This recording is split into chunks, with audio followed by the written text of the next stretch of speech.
Este é o primeiro assunto que vai merecer reflexão esta noite com os nossos convidados. Do meu lado esquerdo está Duarte Nuno Correia, é advogado, a quem agradeço a disponibilidade para vir ao nosso jornal. Do meu lado direito, João Rocha, o presidente do Instituto Superior de Engenharia do Porto, agradeço também a disponibilidade. E é precisamente com o Sr. Engenheiro que começa o diálogo. Ora, este é um mês importante, estamos em outubro, é um mês em que os governos têm sempre que apresentar os orçamentos do Estado.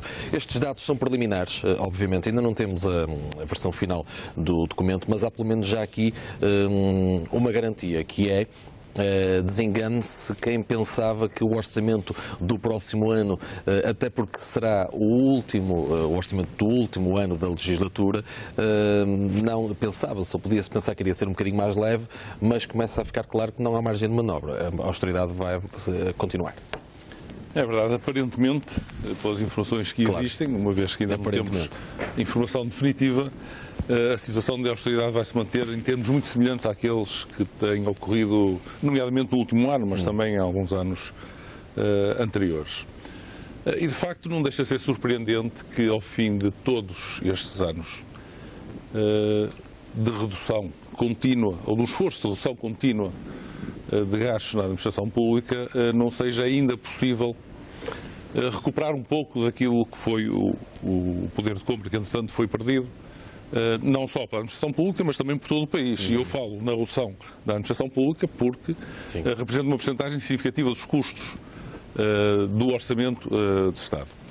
Eu queria dar só alguns dados para se perceber o que tem sido o esforço de redução deste custo. Nos últimos 10 anos, o emprego na administração pública reduziu-se em cerca de 25%. Passou de 630 mil para cerca de 552 mil trabalhadores. Isto significa que, neste momento, 10,5% da população ativa trabalha na administração pública. Numa nota, apenas há 10 anos atrás eram 14,5% e a média da Europa, da União Europeia, é de 14,5% e da OCDE é de 15%. Ou seja, neste momento, a percentagem da população ativa, portanto, o número de trabalhadores na administração pública, é não só significativamente inferior ao que era há 10 anos atrás, mas também está significativamente abaixo do que é a média da União Europeia e da OCDE, enfim, o conjunto dos principais países mais desenvolvidos do mundo. E, naturalmente, que isto teve um impacto bastante grande na redução dos custos, ou daquilo que representa os custos com os salários da administração pública no orçamento global do Estado. Há 20 anos, a percentagem da despesa com o pessoal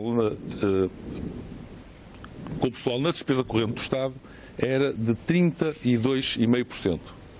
Em 2003 foi de 19,5%. Ou seja, tivemos em 10 anos uma redução de cerca de 13% naquilo que representa o custo com a administração pública, com os salários da administração pública, na despesa corrente do Estado. Ou seja, de facto, a redução existiu. Sim. A redução de custos, a redução de pessoal. Um outro aspecto também que é relevante é que, desde 2005, que as progressões, aquilo que eram as progressões automáticas na administração pública, estão congeladas. Sim. O que significa também por essa via... Com os respectivos efeitos na economia também. Com os respectivos efeitos na economia, claro. Sendo que, em muitos casos, representa quebras expectáveis no salário de à volta de 40%. Ou seja, as pessoas teriam hoje um salário de cerca de 40% superior àquilo que têm. E a pergunta que eu deixo é se de facto nós conseguimos uma redução desta dimensão.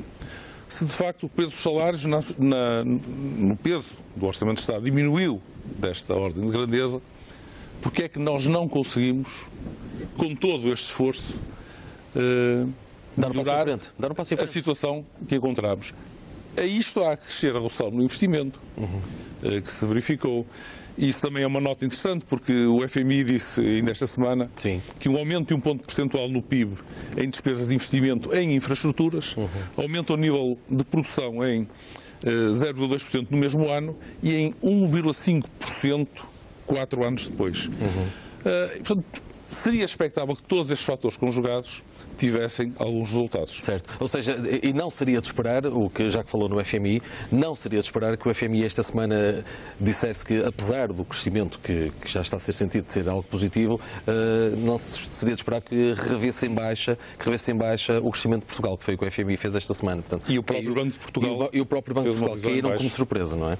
Duarte Nuno Correia, qual é a sua percepção deste, repito, orçamento do qual estamos a ter algum conhecimento, sendo que é preliminar, obviamente. Sim, obviamente. Antes de mais, boa noite. Gostaria de cumprimentar e agradecer as suas palavras, cumprimentar o Sr. Professor João Rocha e as pessoas lá em casa. Ora bem, como diz este putativo orçamento, não é? Ainda não sabemos o que é que vai sair daqui.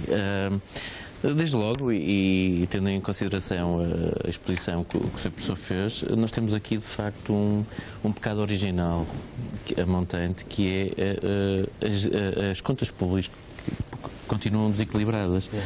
Ou seja, nós continuamos com um déficit elevado enquanto isso não for, e com um crescimento pequeno, não é? 1% que está previsto agora.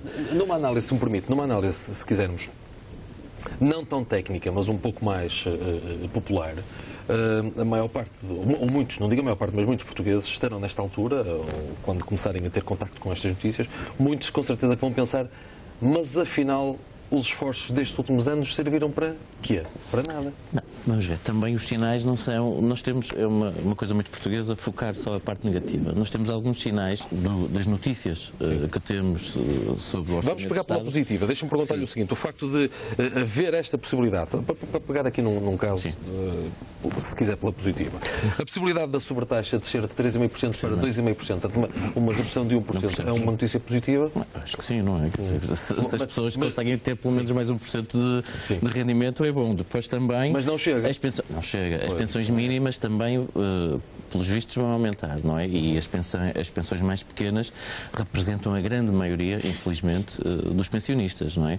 Ou seja, não se vai mexer ou o Governo não pretende mexer nas pensões maiores, mas dará um aumento que também é pequeno às pensões menores. Mas, ainda na questão da sobretaxa, a minha pergunta não é uma pergunta inocente, ou seja, claro que a redução é positiva, mas a questão que se coloca é: será que a tão falada reforma do IRS não vai ter efeitos práticos? Ou seja, o Governo eventualmente poderá descer 1% a sobretaxa, mas não mexendo na reforma que é aconselhada por quase todos os agentes?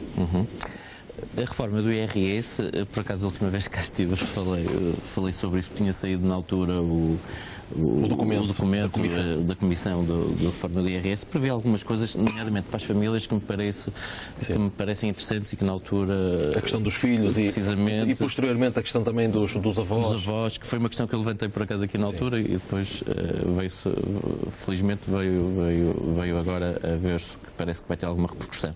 Portanto, isso também ajuda, pegando mais uma vez pela positiva e vendo os aspectos positivos, ajuda também a que as famílias portuguesas consigam pagar menos IRS, provavelmente no próximo ano, conseguindo que essas despesas entrem para as contas. Mas é lógico que isto tudo não chega, não é? Como é óbvio, o nível de vida, todos nós vemos que o nível de vida desceu bastante nos últimos 10 anos, não é? Mas o facto é que teve que haver um ajuste, provavelmente, ao país, não é? Ou seja, provavelmente nós antes estávamos com um nível de vida, estávamos a gastar mais do que aquilo que tínhamos. E muitos dos problemas que temos hoje em dia vêm precisamente daí. Não resisto a perguntar-lhe, a linha na bitola, que foi um argumento tantas vezes utilizado, de que, e sublinhado por uns, mas criticado também por outros, de que os portugueses viviam, não é o país, não é as entidades, os portugueses viviam acima das capacidades. Também viviam, mas muitas vezes sem culpa própria. Porque se nós nos lembrarmos o que era nos anos 90, a facilidade de acesso ao crédito, fosse ele para que fosse, para o crédito à habitação, para o crédito, e penso que vamos falar do arrendamento. Nós somos um dos países que mais casas próprias têm, um dos países da Europa que mais casas próprias têm. Os países mais desenvolvidos têm um mercado de arrendamento muito mais forte, mas falaremos nisso mais à frente. E, portanto, essas facilidades todas do crédito que foram dadas para tudo e para mais alguma coisa, levaram as pessoas a pensarem que, de facto, podiam consumir, tinham os cartões de crédito, as contas haviam de ser pagas. Quer dizer, dizer, foram um bocado induzidas e, portanto, os próprios portugueses também, nós, somos também um bocadinho culpados na situação a que chegamos. Portanto, não são só as instituições, são também os portugueses. Deixa-me fechar este assunto pedindo a opinião ao professor sobre esta mesma matéria, porque tenho mesmo curiosidade em saber se também alinhava nessa bitola. É para fechar este assunto. Repare, quando as despesas são superiores às receitas, nós estamos a ver acima das possibilidades. Claro. Dito isto...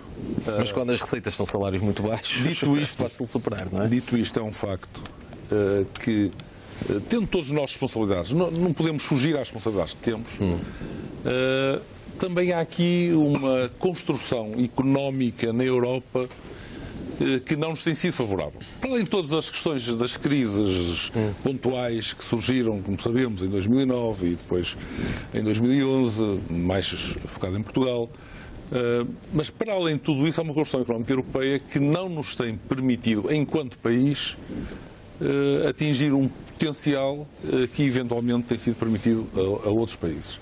E repare-se, nomeadamente, o facto de a situação fortemente exportadora da Alemanha, com a construção ou a acumulação sucessiva de excedentes orçamentais, sem que esses valores sejam devolvidos à economia, conduz a que tenha que haver outros países na situação oposta.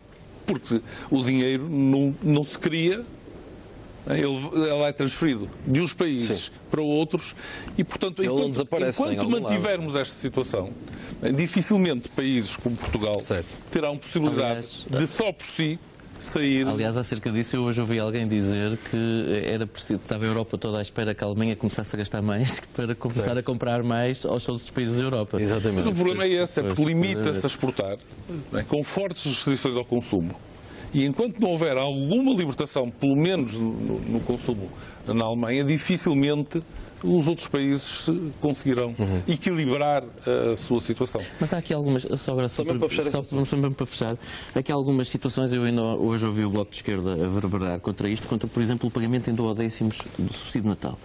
Isso é uma coisa que eu defendo há anos, acho que é uma medida positiva, porque, e eu não percebo que a esquerda não defenda o pagamento em duodécimos dos subsídios de Natal, por exemplo, porque o pagamento do subsídio de Natal só no Natal é uma medida completamente paternalista, é dizer ao trabalhador: o trabalhador não sabe gerir o seu dinheiro, portanto nós vamos por aqui o dinheirinho do lado todos os meses e no fim do ano damos o dinheiro para ele ter compras para